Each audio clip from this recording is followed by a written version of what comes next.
Bonjour à tous, bienvenue dans ce webinaire de Biharmoniste. J'espère que vous allez tous bien et on va profiter des quelques minutes réglementaires d'attente pour les retardataires, pour me présenter. Donc moi, je suis Patrick Vigneault, je suis, harmoniste d'entreprise et je co-dirige, Biharmoniste. Biharmoniste, nous sommes une équipe d'une vingtaine de personnes, une vingtaine d'harmonistes et nous travaillons, dans l'accompagnement des entreprises pour, notamment travailler sur, du coaching, hein, accompagner les dirigeants, accompagner les managers et à travailler aussi sur la culture d'entreprise. Nous sommes des experts de la culture d'entreprise et c'est l'un de nos dadas. On adore ce sujet. On pense que c'est un sujet extrêmement important, que les entreprises doivent incarner, assumer une culture forte et surtout se mettre en cohérence, de manière concrète et opérationnelle par rapport à cette culture. Et le leadership et le management deviennent beaucoup plus faciles lorsque finalement vous avez une culture forte, vous avez une cohérence autour de ça, ça vous donne une sorte de guide, de référentiel, et vous pouvez avoir un management beaucoup plus authentique. Alors comment je suis devenu harmoniste en 2 mots? Moi je suis un financier d'origine, j'ai été expert comptable, j'ai été investisseur dans des fonds d'investissement, j'ai été directeur financier, directeur général de start-up que j'ai introduit en bourse, que j'ai développé. Et tout au long de ma carrière, ce qui m'a vraiment interpellé, c'est la difficulté à développer les entreprises, les hauts et les bas, cette notion on a l'impression chaque fois de réinventer la roue. On se sent un peu seul aussi en tant que dirigeant, en tant que manager. Et en fait, il manque quand même quelque chose qui crée cette dynamique, qui crée ce centre de gravité dans l'entreprise, qui simplifie les choses. Et donc après avoir monté le banque d'affaires pendant 6 ans et avoir vu énormément de dossiers, je me suis rendu compte qu'il me manquait cet alignement. Et donc il y a 7-8 ans, on a développé, il y a 8 ans maintenant, on a développé ce concept d'harmonie. L'harmonie, c'est la cohérence autour d'une culture d'entreprise. Et donc on accompagne, on coach les dirigeants et les managers dans cette dynamique. C'est assez incroyable l'effet que ça fait. C'est vraiment formidable d'accompagner des entreprises à passer des caps. Voilà, alors aujourd'hui le thème il est plus précisément sur le retour au bureau. Donc n'hésitez pas, vous avez un chat en bas à droite et n'hésitez pas à me poser vos questions dès le départ. Notamment, par exemple, si vous avez des questions particulières que vous voudriez qu'on traite, si vous seriez content à la fin du séminaire, si on abordait quel sujet. Voilà, ça nous permettra, après la présentation d'une vingtaine de minutes ou d'une trentaine de minutes, de pouvoir répondre à vos questions. Donc n'hésitez pas à poser quelques questions. Alors je vous propose de démarrer. Heu, alors bon, le thème du ce webinaire, préparer le retour au bureau. Le beau moment de faire autrement est assez d'actualité. L'annonce du déconfinement progressif ouvre des perspectives, même si on va rester quand même relativement prudent encore. Mais se pose la question aujourd'hui de comment revenir au bureau, comment relancer cette dynamique après, pour certains, 1 an de télétravail, voire plus, quelquefois moins. Donc est-ce que les choses auront changé? Est-ce que, au contraire, les choses vont revenir à la normale, comme si de rien n'était? Comment créer une nouvelle dynamique? Comment, relancer, je dirais, les choses, même si elles se sont jamais vraiment arrêtées, les choses ont continué dans beaucoup de cas de figure. Mais, est-ce qu'il faut donner une nouvelle dynamique? Et puis comment accompagner les collaborateurs? Certains vont avoir du mal à revenir au bureau, on le sait déjà. Certains ont décroché, on le sait aussi. D'autres au contraire se sont éclatés, ont vraiment donné le meilleur d'eux-mêmes. Il y a eu aussi des très belles initiatives. Donc les situations sont extrêmement contrastées entre vous tous. Donc il va être difficile de faire avec des cas de figure généraux. Mais ce que je vais essayer aujourd'hui, c'est de vous partager un certain nombre de convictions et de cas concrets, enfin plus exactement de tips assez concrets pour pouvoir vous préparer et oser aller peut-être 1 degré plus loin, oser des choses que vous n'auriez peut-être pas osé. Et c'est le rôle de l'harmoniste à vos côtés, c'est de vous aider à y voir clair, de prendre du recul vous, en tant que dirigeant ou manager, et peut-être à oser des choses, notamment autour de la culture, notamment au niveau de la dynamique collective. Donc ça va être les 2 grands axes qu'on va aborder aujourd'hui, la culture d'entreprise, comment elle peut vous aider dans cette phase de reprise, et toutes les dynamiques collaboratives, comment elles peuvent vous aider à redonner cette dynamique. Allez, ça vous va? Allez, on y va. Donc, retour à la normale, oui ou nouveau mode de fonctionnement possible. Heu, 3 thèmes à ce propos. La première, c'est que, premier sujet sur lequel je voulais vous sensibiliser, c'est qu'il va y avoir au niveau des managers, des injonctions contradictoires, donc vraiment des tensions entre une des contraintes aujourd'hui extrêmement fortes. Il y a une sorte de pragmatisme que la situation nous oblige à avoir. Les choses vont très vite, il faut livrer, il faut produire, il faut animer les équipes, il faut organiser ce télétravail, il faut organiser les retours au bureau, voilà, donc il y a vraiment une dynamique extrêmement pragmatique dans toutes les entreprises aujourd'hui, dans la plupart des entreprises. Et à côté de ça, en parallèle, sans nommer même les contraintes financières, hein, et aujourd'hui les entreprises vont rechercher à redécoller en termes d'activité et en termes de rentabilité. Et à côté de ça, en parallèle, vous avez des nouvelles attentes relativement importantes, à la fois des collaborateurs et des consommateurs. Alors on le sait que les choses vont un peu changer, mais mon point aujourd'hui, ça va être l'ampleur de ces changements. Je vais vraiment vous sensibiliser sur le fait qu'il va y avoir des changements vraiment importants dans les attentes. Le premier changement, c'est effectivement des collaborateurs. Il va y avoir un équilibre vie privée, vie professionnelle que les gens vont essayer de préserver. C'est quelque chose, ils en ont pris goût. Donc, difficile de revenir en arrière. Un deuxième élément extrêmement important, c'est une très grosse sensibilité à tout ce qui est humain, tout ce qui est lien social, entraide, etc.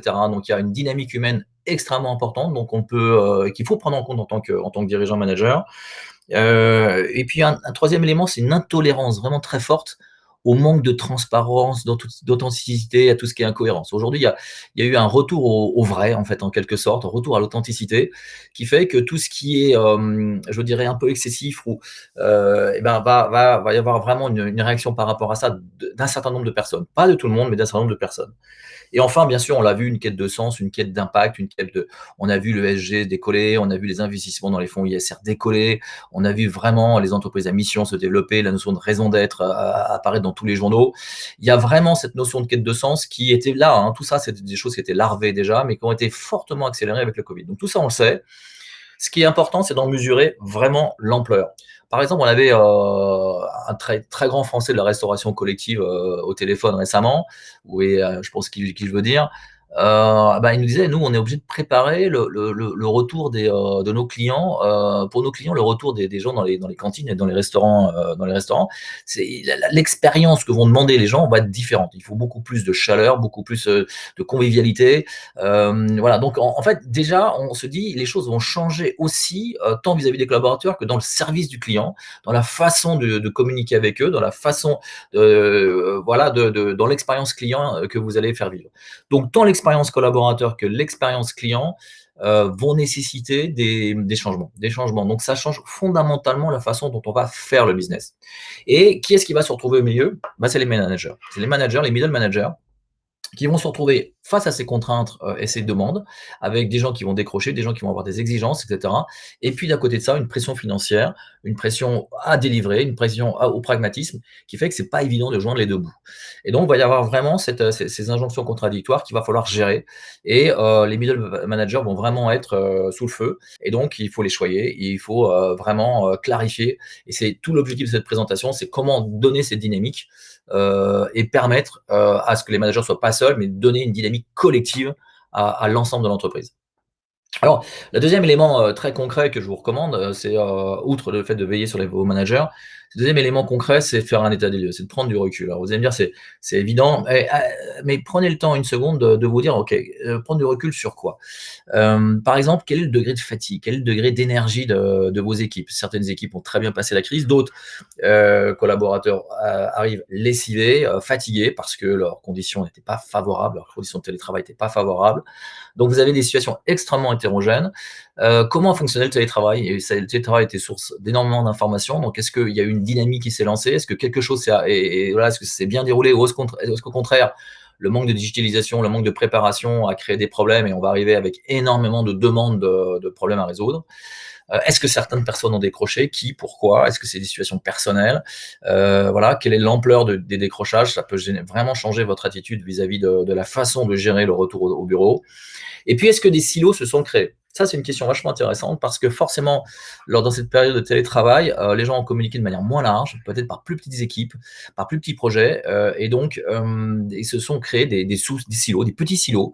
Alors, ça peut être juste des petites équipes, c'est pas forcément des silos, mais il peut s'est créé aussi des vraies dynamiques de séparation et entre ces différentes équipes, qui fait qu'il y a différents silos dans l'entreprise qui sont créés et qu'il faut rapidement casser, parce qu'à partir du moment où vous avez des silos, vous avez un manque de coopération et de collaboration. Donc ça, c'est intéressant de se dire, ok, est-ce qu'on a des silos qui se sont créés pendant cette période naturelle, ou est-ce qu'ils sont embêtants, ou est-ce qu'ils sont, pas du tout embêtants? Est-ce que ça va disparaître assez rapidement, ou est-ce qu'au contraire il faut les faire perdurer?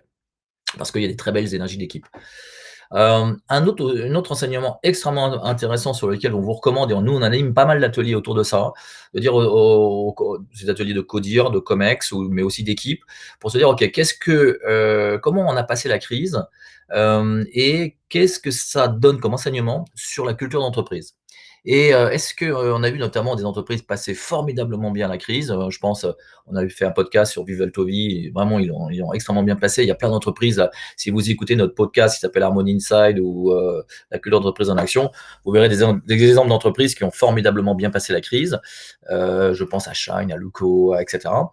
Et puis il y en a d'autres dans lesquelles ça a été beaucoup plus dur, et la culture d'entreprise n'a pas joué son rôle un peu de système immunitaire qui a préservé l'entreprise par rapport aux agressions extérieures, par rapport aux difficultés, qui a créé cette dynamique de cohésion, et donc les choses se sont un peu plus évitées. Et là, ça va vous donner une information extrêmement intéressante sur la force de votre culture d'entreprise. Est-ce que c'est le bon moment de travailler dessus ou pas? Est-ce qu'elle est forte ou pas? Et c'est pas mal de se dire, ok, ça serait quand même bien, est-ce que vous pouvez vous appuyer sur la culture d'entreprise, ou est-ce que c'est pas l'opportunité justement de lancer un chantier sur ce sujet, parce que ça serait bien de la renforcer, parce qu'on risque d'avoir de nouvelles crises qui vont arriver dans les mois qui viennent. En tout cas, il faut s'y préparer. Pareil sur l'alignement. Est-ce que vous avez trouvé que les collaborateurs avaient une certaine dynamique d'alignement? Est-ce que le projet d'entreprise était clair? Est-ce qu'aujourd'hui le projet d'entreprise est clair? Voilà des bonnes questions. Et est-ce qu'il y a un alignement autour de la sortie de crise des collaborateurs? Est-ce que les choses sont claires? Est-ce que vous y avez déjà travaillé dessus? Ou finalement pas tant que ça. En fait, la crise a changé énormément de choses dans l'écosystème, dans la façon de faire le business. On l'a vu dans l'expérience collaborateur, dans l'expérience client, dans l'organisation, dans la façon de mener les réunions, donc peut-être dans votre offre aussi. Et donc, est-ce que l'ensemble de vos collaborateurs, c'est clair, le projet d'entreprise et l'organisation globale, ce qu'on nous va appeler finalement la culture d'entreprise, donc tous ces fondamentaux, sont clairs, et est-ce que les gens sont alignés autour de ça? Ça serait intéressant de prendre du recul. Nous, souvent, c'est ce qu'on fait dans ces séminaires, avec le codir, ou avec des équipes, on va regarder cet alignement. Et puis bon, quel est l'état du business? Il y a véritablement derrière cela des inquiétudes qu'il peut y avoir, des incompréhensions, des nécessités de pivot qui peuvent créer des vraies questions. Pareil dans l'écosystème, est-ce que l'écosystème a changé, notamment est-ce que vous avez des nouveaux confrères, des nouveaux concurrents qui sont apparus, et puis dernière chose, est-ce que c'est quoi votre attitude vis-à-vis du travail, du télétravail? Est-ce que le travail hybride est quelque chose qui vous paraît complètement naturel? Est-ce qu'il y a une prise de position officielle de la société là-dessus? Il va vous falloir rapidement donner la visibilité sur ce sujet. Donc voilà, ça fait énormément de choses à considérer. Donc voilà, c'est une équation avec de multiples inconnus, donc assez compliquée. Nous, ce qu'on vous recommande, c'est vraiment de prendre du recul, et de ne pas hésiter à faire appel à des personnes extérieures qui vont vous aider à poser les choses, qui vont aussi aller interviewer. Donc nous, ce qu'on fait, c'est que les harmonistes vont vous aider à aller interviewer les équipes pour savoir, avoir les vrais ressentis, pour que vraiment les gens puissent vider leur sac, et puis animer des entretiens collectifs, des petits séminaires, pour que effectivement vous puissiez avoir une vision complètement objective de la situation.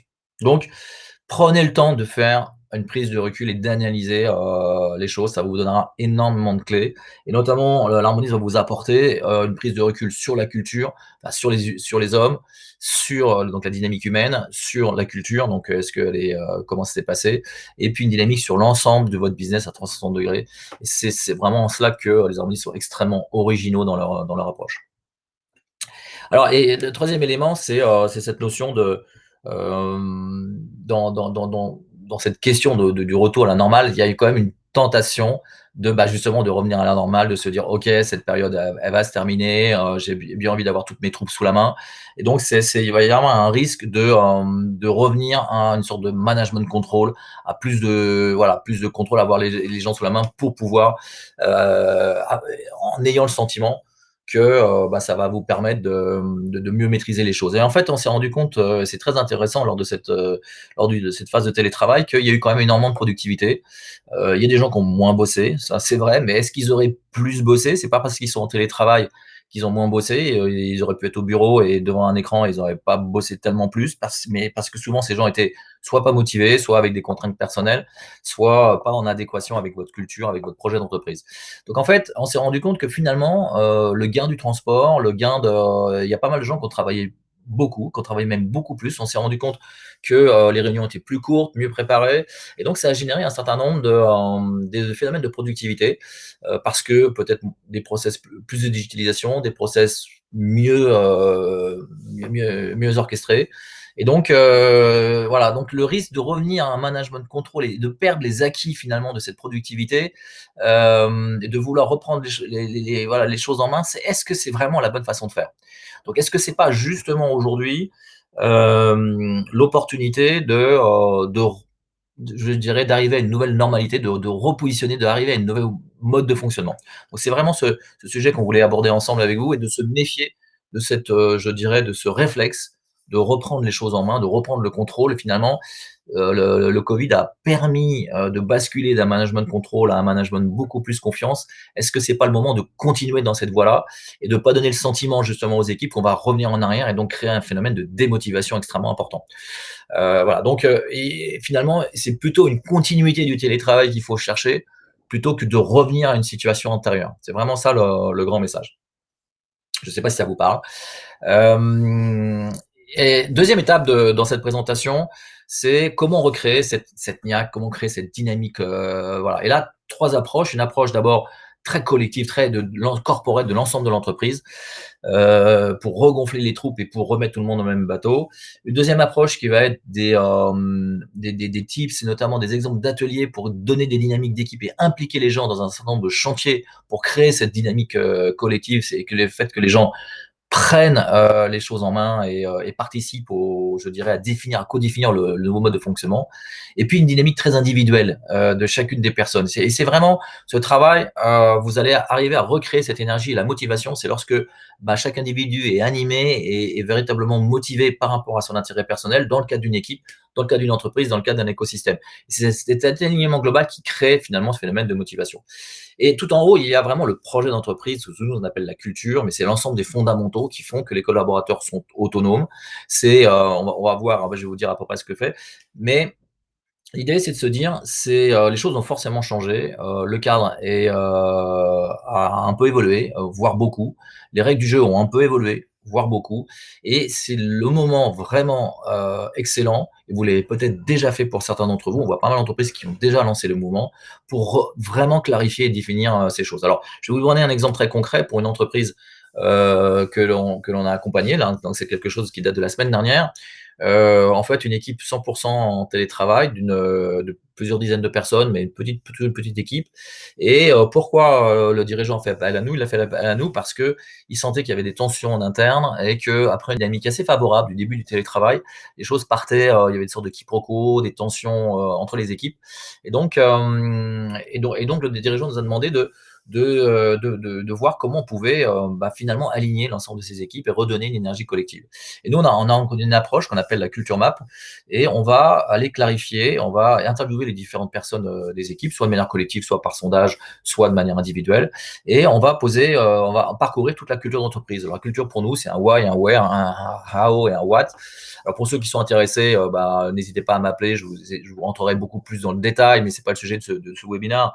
Mais on en fait d'autres sur ce que c'est quoi une culture d'entreprise. Et le why, c'est un peu la raison d'être, c'est la vision. Le where, c'est la stratégie, c'est comment on va aller, quelle route on va prendre pour aller vers cette vision. Le how, c'est tout ce qui est comportemental, organisationnel, etc. Et les valeurs, etc. Et puis le what, c'est vraiment votre métier, le business et votre différenciation. Voilà. Donc c'est l'ensemble des fondamentaux qui fait que votre business est clair et que les collaborateurs sont autonomes et savent comment prendre les décisions. Donc c'est votre référentiel de décision. Et donc là, quand on a posé la question au départ aux dirigeants, mais sur là, il y avait une trentaine à peu près d'items. Sur ces 30 items, quels sont ceux où tu penses tu vas avoir combien de choses claires et combien de choses moins claires? Il m'a dit, écoutez, la moitié des choses vont être parfaitement claires, et puis vous aurez effectivement une moitié qui nécessite d'être clarifiée. Bon, après avoir fait quelques entretiens, vous avez le triangle à gauche. Rapidement, vous vous rendez compte que finalement, il y a 4 choses au vert et puis il y en a 4 choses qui sont rouges. Donc vraiment, vraiment, vraiment, il y a des incohérences majeures, des différences de position absolument majeures. Et puis vous avez une grande partie qui est orange, donc pas, avec des avis extrêmement divergents. Ça veut pas dire qu'il y en a qui ont, certes, qui ont raison, qui ont tort, ça veut dire que les avis sont pas convergents. Et donc, comment voulez-vous fonctionner de manière efficiente? Comment voulez-vous que tout le monde aille dans la même direction si déjà, à la base, on n'a pas compris les fondamentaux, ce qu'on fait, pourquoi on le fait, comment on le fait, on va où? Donc c'est quand même assez incroyable. Et donc très rapidement, on anime des ateliers et on a des techniques qui permettent d'aller extrêmement vite. Et là, et en un seul atelier, d'habitude il en faut 2 ou 3, en un seul atelier, on a réussi avec les équipes concernées à faire converger et à passer l'ensemble des choses au vert. Et qui veut dire qu'après, OK, on a discuté, on a vu que vous étiez les écarts. Il y a un certain nombre de choses qui sont tranchées par le dirigeant, d'autres qui sont évidentes, il n'y a même pas besoin de trancher tellement il y a une convergence de toutes les équipes. Voilà, à la fin, bien sûr, les dirigeants sont décisionnaires et c'est eux qui fixent le cap. Mais c'est très intéressant de s'abreuver, de comprendre où sont les divergences. Et quelquefois, il y a des très très bonnes idées qui viennent des équipes et qui c'est pas ce qu'aurait, je dirais, imaginé le dirigeant ou le manager au départ. Donc voilà, donc c'est vraiment prendre le temps de clarifier l'ensemble de ces fondamentaux par une démarche collective d'écoute, tout en respectant effectivement le fait que les dirigeants tranchent à tout moment. Et puis, étape d'après, d'aller le formaliser. Et donc là, avec ce client, on va travailler jusqu'à un culture book, donc qu'on peut appeler différentes façons, culture code, culture book, on peut l'appeler ADN de l'entreprise, on l'appeler blue book, enfin il y a plein de termes. Mais là, il y a une véritable dynamique qui est en train de se lancer, enfin que nous essayons de lancer en France, qui existe depuis 10 ans aux États-Unis, qui est de formaliser ces fondamentaux dans un culture book interne ou interne et externe. Quelquefois, c'est pas les mêmes documents. Et voilà. Et vous rendrez compte que beaucoup de startups qui fonctionnent très très bien, bah, elles ont ces culture books qui sont des phénomènes vraiment qui permettent de vraiment fédérer les équipes. Vous avez le plus fameux, c'est celui de Netflix, qui est extrêmement connu. Hein, c'est un slideware qui a été téléchargé à plus de 20 millions de fois. Vous avez bien sûr HubSpot, vous avez Spotify, vous en avez plein d'autres. En France, vous avez Davidson, vous avez pas mal. Donc n'hésitez pas à nous contacter, on pourra vous envoyer des exemples de culture code. Et là, ce qu'on fait pour un certain nombre de clients, c'est vraiment de formaliser ça. Alors, est-ce que ça marche, cette dynamique sur la culture, voilà, cette dynamique de recaler tous les fondamentaux? Eh bien oui, ça marche et finalement, vous avez pas mal. Je vous ai juste pris un seul exemple, c'est Octave Klaba d'OVH qui, il y a 3-4 ans, a connu une vraie période de creux, une vraie période de démotivation des équipes. Il a fallu, voilà, il y avait différentes raisons. D'abord, eux, c'était pas vraiment la reprise du boulot, c'était plutôt le phénomène d'une croissance vraiment très rapide avec des tensions entre les anciens et les nouveaux collaborateurs. Et, et aussi une acquisition qui s'était mal passée. Et ce qu'a fait Octave là-bas, il a fait un post, donc vous avez le lien ici. On a aussi un article sur notre site web qui vous donne toutes les informations et qui explique que la façon de la trouver pour redonner cette dynamique d'équipe, c'est de retravailler sur son ambition, sur la vision, sur la raison d'être, sur les missions, sur les valeurs de manière collective. Et c'est ça, et ça a recréé vraiment cette dynamique collective. Ça a fait que vous avez eu une convergence totale d'équipe. Donc oui, ça marche. Oui, les meilleurs le font. Donc oui, c'est le bon moment de le faire parce que les choses ont changé. Donc voilà, donc faites-le. N'hésitez pas à le faire. Si peut-être que ce n'est pas nécessaire, peut-être que ce n'est pas nécessaire parce que les choses sont relativement claires, les choses on peut changer. Finalement, les fondamentaux sont assez bien calés. Vous avez déjà fait une grande partie de ce travail. Voilà, quelquefois les choses ne sont pas nécessaires. Donc dans ces cas-là, on vous propose de faire des ateliers cette fois-ci plus ciblés. Mais toujours dans cette même dynamique collaborative. Donc, voilà, donc soit vous les animez vous-même, soit vous utilisez un harmoniste qui peut vous aider à les animer de manière efficiente. Et ce qui est l'avantage de tous ces ateliers, c'est ces ateliers qui peuvent être faits en distanciel ou en présentiel.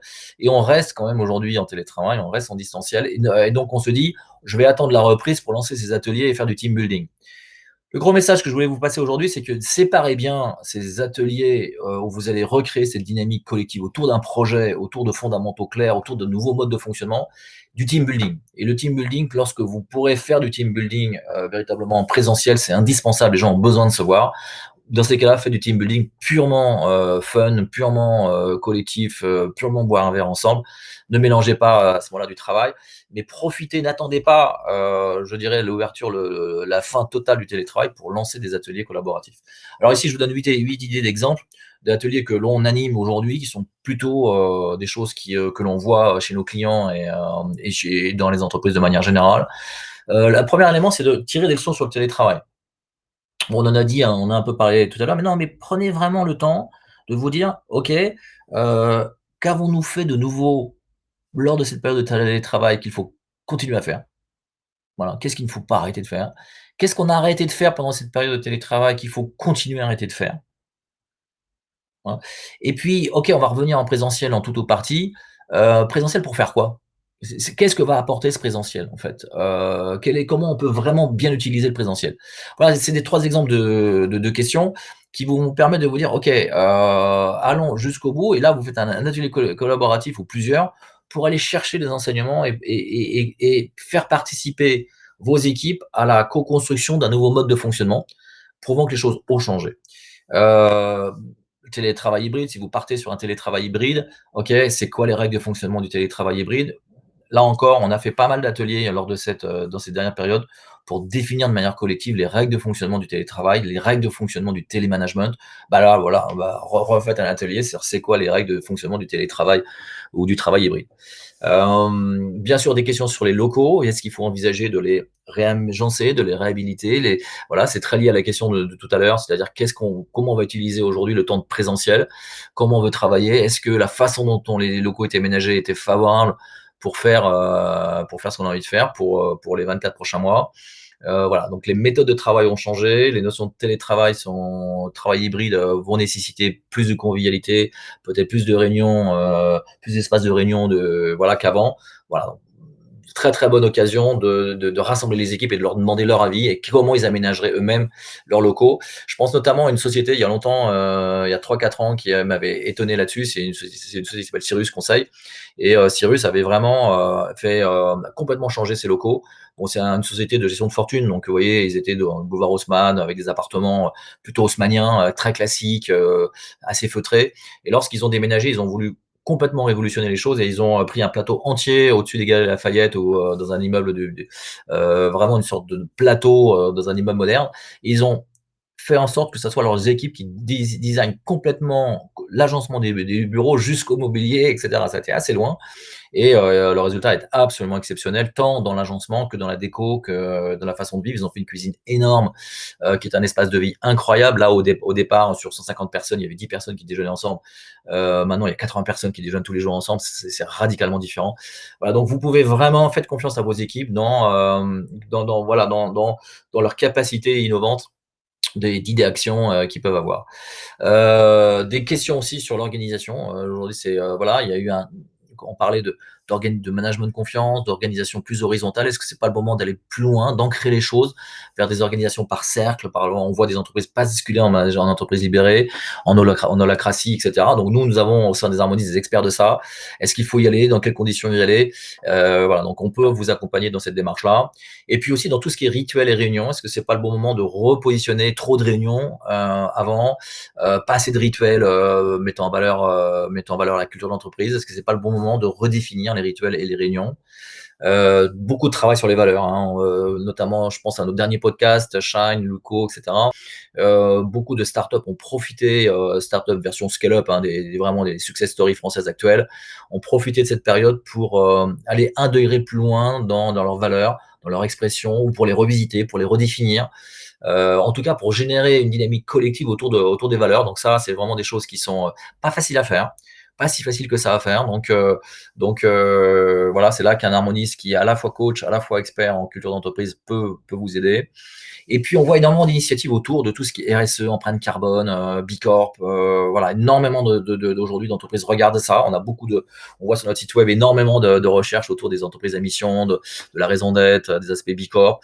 Par exemple, j'ai vu pas mal d'entreprises lancer des réflexions en disant voilà, qu'est-ce qu'on peut faire sur notre empreinte carbone? Et là, vous avez énormément de gens sur la base du volontariat qui sont déclarés intéressants, des comités qui se créent en faisant des propositions à l'ensemble de l'entreprise. Donc voilà, vous avez une capacité à travers ces sujets qui touchent vraiment les gens profondément, de créer des dynamiques participatives. Et puis aussi du travail sur les charges de management, on appelle ça les leadership models. Le management évolue, voilà, et vous avez ces middle managers qui sont effectivement, on l'a vu tout à l'heure, pris en étau. Donc c'est peut-être le bon moment de réfléchir à c'est quoi le management, c'est quoi être un bon manager aujourd'hui. Voilà, donc on anime pas mal d'ateliers autour de ça et on a aussi des formations sur le management par la confiance et c'est quoi être un bon manager aujourd'hui.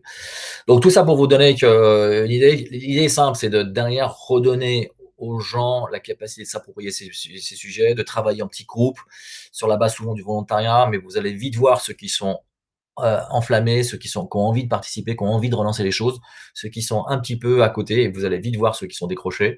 Donc naturellement, en lançant ces ateliers, eh ben, vous allez voir ceux qui sont dedans, ceux qui sont moins dedans. Ça va vous donner des informations absolument clés et vous allez redonner ces petites dynamiques d'équipe. Donc après avoir donné une dynamique collective avec votre travail sur la culture, vous avez ces ateliers qui donnent des dynamiques d'équipe. Et puis pour terminer, une dynamique individuelle. Juste, ça c'était pour vous dire que, effectivement, une vraie question aujourd'hui au niveau des séminaires, aujourd'hui faire du présentiel, c'est pas vraiment possible encore parce qu'il y a encore 50 des gens ou 70 des gens qui ne veulent pas participer à des séminaires tant que le Covid n'est pas totalement éradiqué ou tout le monde n'est pas vacciné. Donc aujourd'hui, n'hésitez pas à faire encore des séminaires de façon remote, à distance. Nous, on les anime par les différents biais, par vos outils, que ce soit des Teams, Zoom ou par des klaxons. Et ça se passe relativement bien, en fait. On a vraiment des surprises. On a pas mal de gaieté dans ces séminaires. On a raccourci leur durée. On fait des séminaires beaucoup plus péchus. Mais ça donne des choses très très intéressantes. Donc voilà, donc n'attendez pas le retour complet dans les bureaux pour pouvoir lancer ces activités et continuer à faire des animations de ces séminaires à distance. Dernière chose pour redonner cette dynamique, redonner la niaque et remettre tout le monde dans le même bateau, c'est ce travail sur l'individu en fait. Après l'entreprise, après l'équipe, travailler sur l'individu. Donc, il est important de se rendre compte que en fait finalement il y a un certain individualisme qui s'est développé au fur et à mesure de cette période de télétravail. C'est normal. Les gens étaient seuls face à leur ordinateur, voilà. Donc il y a eu pas mal cogité et finalement la nature humaine fait que qu'est-ce qu'il y a pour moi? C'est cette fameuse expression anglaise, what's in it for me? C'est vraiment qu'est-ce que je vais en tirer? Quel est mon bénéfice? Et voilà, c'est quelque chose d'extrêmement important. Et là, je vous mets un article qu'on a écrit il y a longtemps sur les facteurs de motivation intrinsèques. Voilà, vous avez chaque individu est motivé par des choses différentes, au-delà de l'argent, par le souhait de réussir, par l'or, par avoir des choses bien structurées, par le collectif, par pouvoir travailler en équipe, par avec des choses qui ont du sens. Enfin, chacun va rechercher quelque chose de différent dans son travail en fait. Et c'est important de comprendre de manière individuelle quelle est la situation de la personne. Est-ce que la personne est toujours motivée par le projet d'entreprise ou pas? Est-ce que la personne a toujours envie de vivre à Paris, à Marseille, etc. Ou est-ce qu'elle a envie de partir, de changer de vie? Et puis derrière, quelle est sa motivation intrinsèque et comment vous pouvez le réembarquer dans ce projet en répondant à sa motivation personnelle. Donc toute cette démarche globale, c'est de redonner un cadre global, redonner un cadre collectif et de proactif aux équipes, mais aussi de se soucier de la motivation intrinsèque de chacune des personnes. Et en faisant ça, vous allez voir plusieurs types de personnes. On va dire trois. Les personnes qui ont été hyper enflammées pendant cette période, qui n'ont pas baissé la garde, au contraire, avec des phénomènes de solidarité, d'entraide, d'implication. Cela, c'est des personnes qui sont ce que nous on appelle les personnes résonantes, donc des personnes qui sont en phase avec votre projet. Et donc ces personnes, appuyez-vous sur elles. Moi, j'ai eu pas mal de personnes qui m'ont dit, quand je suis revenu au bureau, je me suis rendu compte que moi, je bossais énormément. Je me suis rendu compte que le rythme des gens était finalement en moyenne beaucoup plus faible. Et donc, j'ai ralenti mon rythme. Voilà, donc c'est au contraire, appuyez-vous sur les personnes qui sont en résonance totale pour lancer ces ateliers, pour vous appuyer pour leur dire, écoutez, aide-moi à lancer telle dynamique. Voilà, donc de continuer de vous appuyer sur ces personnes. Après, vous avez une grande masse de personnes qui sont un peu le ventre mou, si c'est des personnes qui vont suivre la dynamique globale, et c'est là que ces différents ateliers vont vous permettre de les embarquer. Et puis vous avez les décrocheurs, vous avez les personnes qui sont quelque part des personnes qui ne sont pas en résonance, pas en adéquation avec votre projet, et qui de tous les cas auraient été démotivés, que c'est pas une question de télétravail, de reprise de travail. Et ça, plus vous allez faire ce que je vous ai dit avant, plus vous allez les voir, et cela, simplement, vous ne pouvez pas compter sur eux. C'est des gens qui ne resteront pas à terme. C'est des gens sur lesquels c'est pas la peine de vous appesantir de manière trop longue sur ces gens-là et d'essayer quelque part de les sauver. C'est à eux de savoir que votre job, c'est de créer le cadre pour que les gens s'épanouissent. S'ils ne souhaitent pas s'épanouir, ils seront 10 fois mieux dans une autre entreprise. Donc ceux-là, n'hésitez pas à les laisser partir et à surtout anticiper en prévoyant d'autres embauches, en prévoyant qui apporteront du sang neuf autour de votre projet d'entreprise. Donc voilà, il ne faut pas forcément essayer de récupérer les gens qui sont, je dirais, pas en phase avec votre projet d'entreprise. Et puis, une dernière catégorie que j'ai oublié de mentionner, c'est les personnes qui sont dans le lien. Il y a des personnes qui sont comme ça extrêmement sensibles à cette dynamique collective Et ceux-là, repérez-les et c'est dans cette dynamique de reprise, de retour au bureau, de se soucier des uns des autres, de relancer les choses, c'est des personnes sur lesquelles vous pouvez vous appuyer. C'est des personnes qui sont souvent pas forcément les plus productives, c'est des personnes comme je le disais, que j'appelle dans le lien, mais qui sont des personnes qui se soucient des autres, qui font la circulation de l'information et ceux-là, ça peut être des éléments absolument moteurs pour vous aider de manière proactive. C'est là, demandez-leur de vous aider. Demandez-leur de leur dire, OK, aide-moi à relancer cette dynamique collective. Donc, je vous dis tout ça pour vous dire, vous n'avez pas en tant que manager, en tant que dirigeant, forcément la pression, la responsabilité de faire en sorte que tout se passe. Vous avez, en installant un cadre clair, en relançant des dynamiques collectives et en appuyant sur les personnes résonantes et dans le lien, vous avez cette capacité à déléguer à vos équipes la reprise, le retour au bureau. C'est à eux de finalement de créer ce retour au bureau tel à leur image. Et c'est tout le message que les harmonies portent, c'est de leur dire, voilà, vous en tant que dirigeant, cool down, ne vous mettez pas trop de pression, n'essayez pas de faire au mieux, mais reposez-vous au contraire sur vos équipes pour trouver les bonnes solutions d'optimiser ce retour au bureau. OK? Voilà, ça c'était le deuxième message extrêmement fort que je souhaitais vous passer. Enfin, comment les accompagner au mieux? Alors quelques tips, relativement simples. Le premier, c'est qu'il y a eu des changements de comportement, des changements de comportement, donc sur lequel vous pouvez surfer pour quelques gestes symboliques.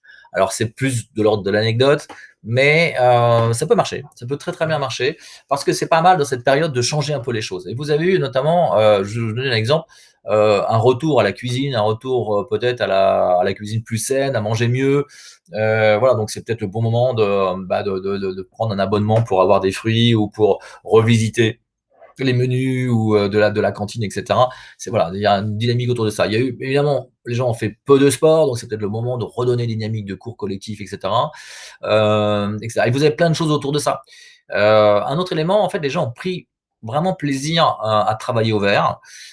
Donc c'est peut-être le bon moment d'arrêter de faire des réunions au bureau et d'aller dans des parcs, de louer des espaces dans des châteaux formes ou autres choses comme ça, où vous avez un parc magnifique et de pouvoir faire vos réunions au vert, ou tant, parce que les réunions sont encore limitées, tout ce qui est feedback individuel ou à deux, bah, de faire des walking meetings, c'est un truc qui est très très en vogue depuis maintenant 15 ans, 20 ans en Californie et on le fait assez peu en France. C'est ok, vous avez le point à faire avec quelqu'un, vous descendez, vous allez marcher avec lui pendant une heure et ça va changer radicalement la façon voilà, de faire du debriefing. Donc voilà, donc c'est des choses, c'est des petits gestes que vous pouvez faire et en attendant de pouvoir vraiment se retrouver et d'avoir, je dirais, les deux choses qui nous manquent le plus, c'est de boire un verre tous ensemble.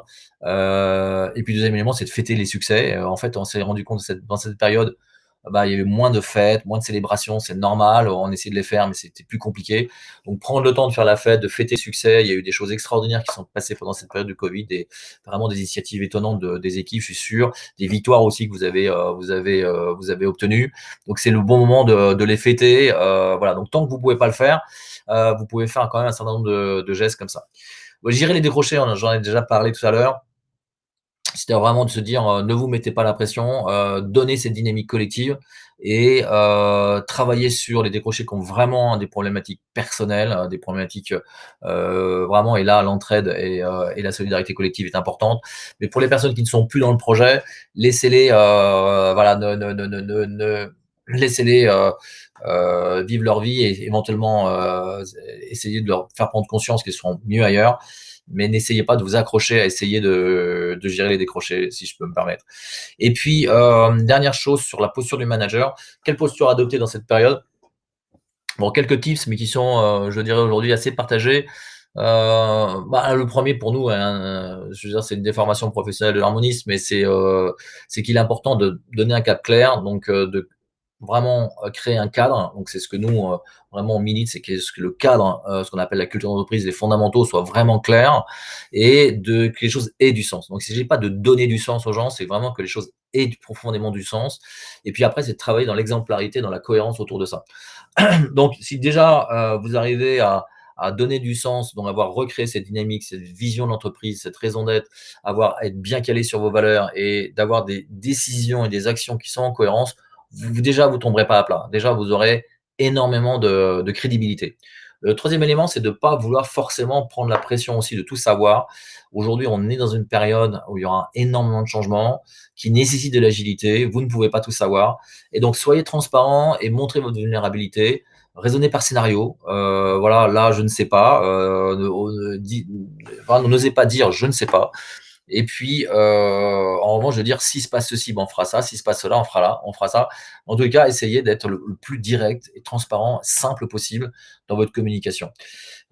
Profitez aussi de cette période de retour au bureau pour aller au maximum en contact. C'est là qu'il faut recréer le lien. Il s'est créé des vrais écarts entre les collaborateurs, les middle managers, les managers et les dirigeants. Tout ça, ça crée des écarts importants.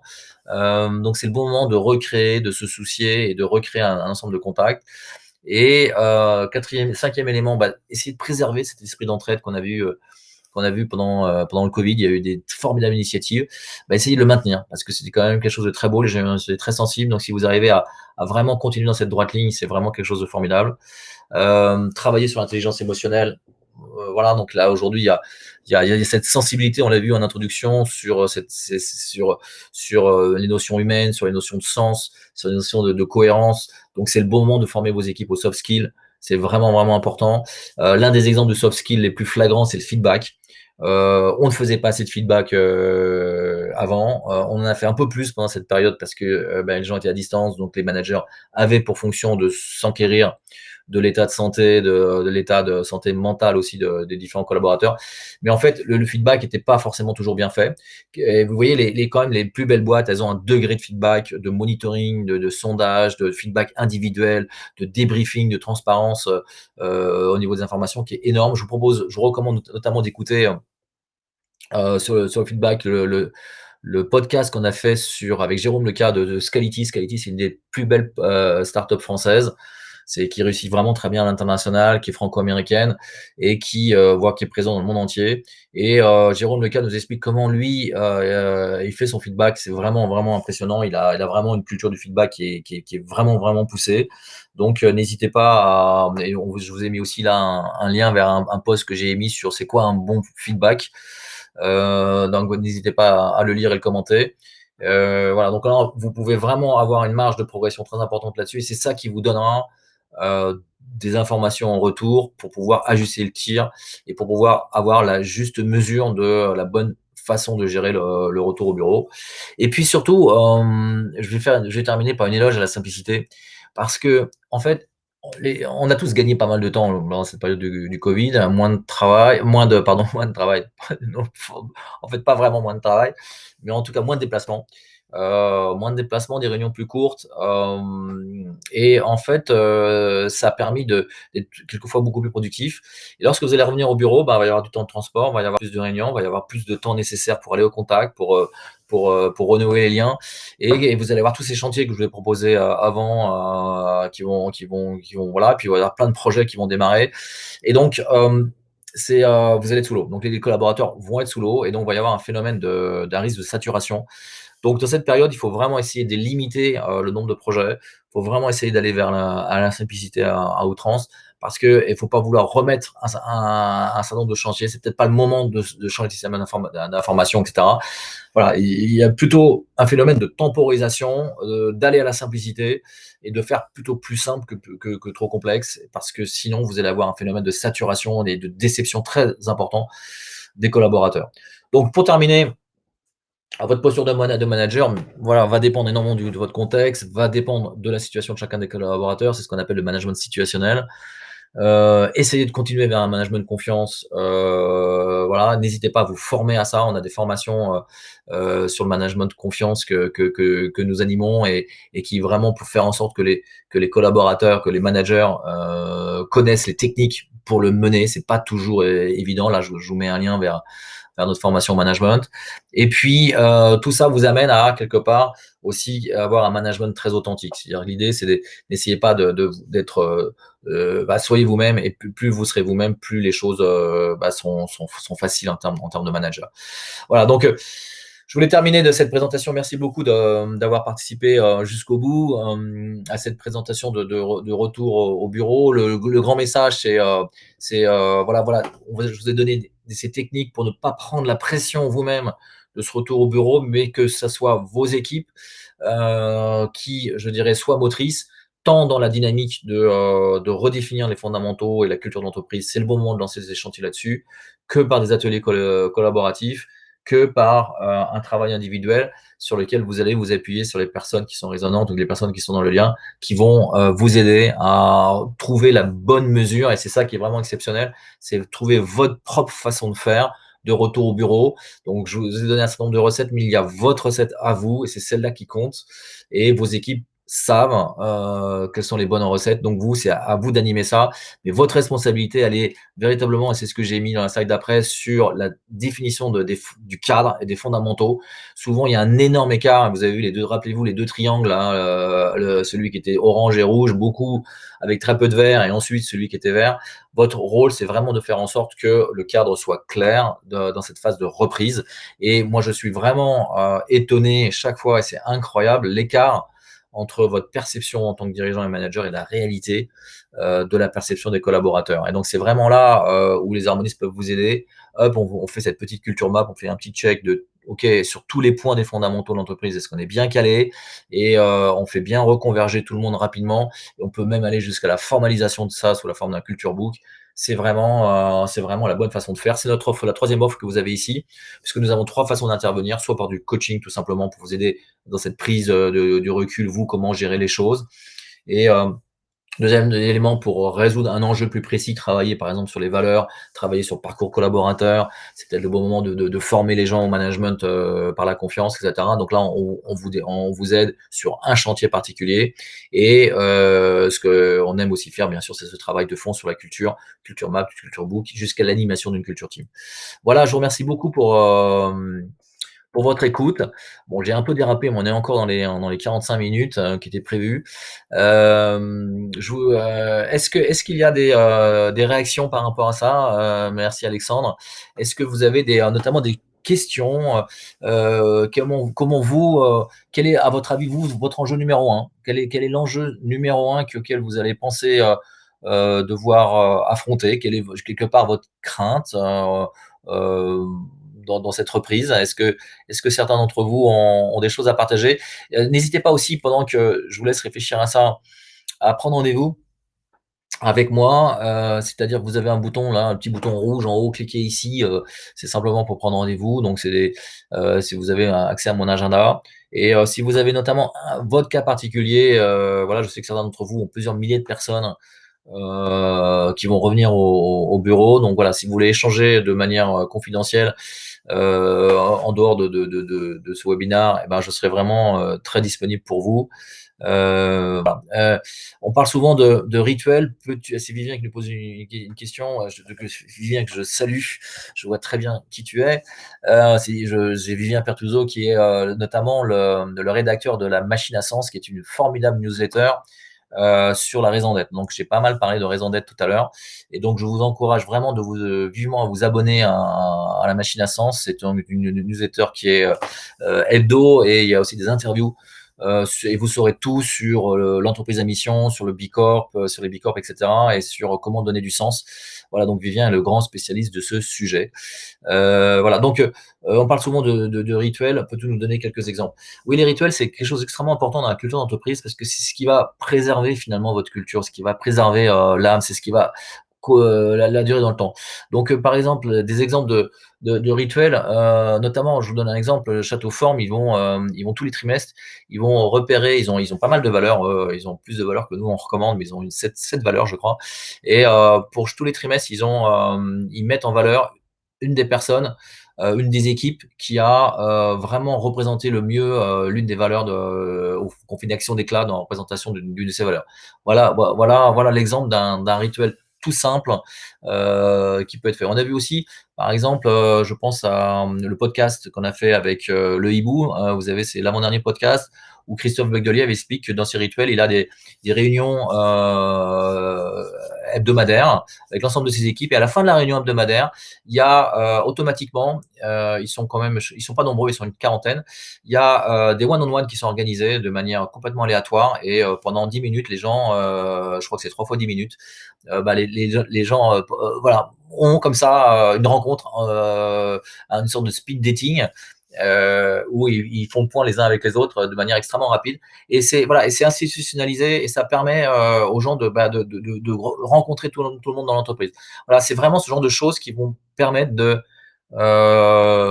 quelque part d'ancrer la culture, d'ancrer les liens. Et c'est absolument étonnant de voir la diversité des rituels qui peuvent être créés. Voilà, c'est des choses vraiment, vraiment intéressantes. J'ai aussi Justine qui pose la question: comment faites-vous pour mesurer la force de la culture d'entreprise? Ouais, c'est une très bonne question. Bah, pour mesurer la force de la culture d'entreprise, on a différentes façons. On a un petit sondage extrêmement simple que l'on fait. Donc, si vous êtes intéressé par ça, c'est une très très bonne façon de faire un premier, premier petit test. On envoie, vous nous donnez une liste de noms, on a un petit questionnaire avec 25 questions et qui vont vous permettre d'avoir une vision extrêmement claire. C'est assez incroyable justement de la force de votre culture et des zones de non-convergence. Voilà, et notamment, on fait ça par segment, on segmente les différents bureaux, les différentes tranches d'âge. Et donc, si vous, par exemple, vous interviewez 100 personnes, bah, vous avez déjà des échantillons très très intéressants qui vont vous donner des informations et qui vont vous permettre de voir finalement quelle est la force de votre culture et quelles sont les zones sur lesquelles ben, vous pouvez vous appuyer ou au contraire vous avez des incohérences. Et puis à côté de ça, ben, on réalise un certain nombre d'interviews collectifs et individuelles pour aller approfondir les choses. Donc voilà comment on mesure la culture d'entreprise par sondage et par interview. Voilà, je vous remercie vraiment beaucoup pour votre écoute. N'hésitez pas à, bah, me contacter. N'hésitez pas aussi à parler des harmonistes autour de vous. Voilà, c'est le plus grand service que vous pouvez nous rendre. Donc, je vous remercie. Je vous souhaite à tous une très bonne journée. Et je me permettrai de vous envoyer un petit mail pour vous demander votre avis et prendre contact avec vous. Allez, à bientôt. Au revoir. Au revoir Anne, au revoir Justine, au revoir Vivien, au revoir Anne-Claire, au revoir Estelle, au revoir Fanny, au revoir à tous. Je vous souhaite une très très bonne journée.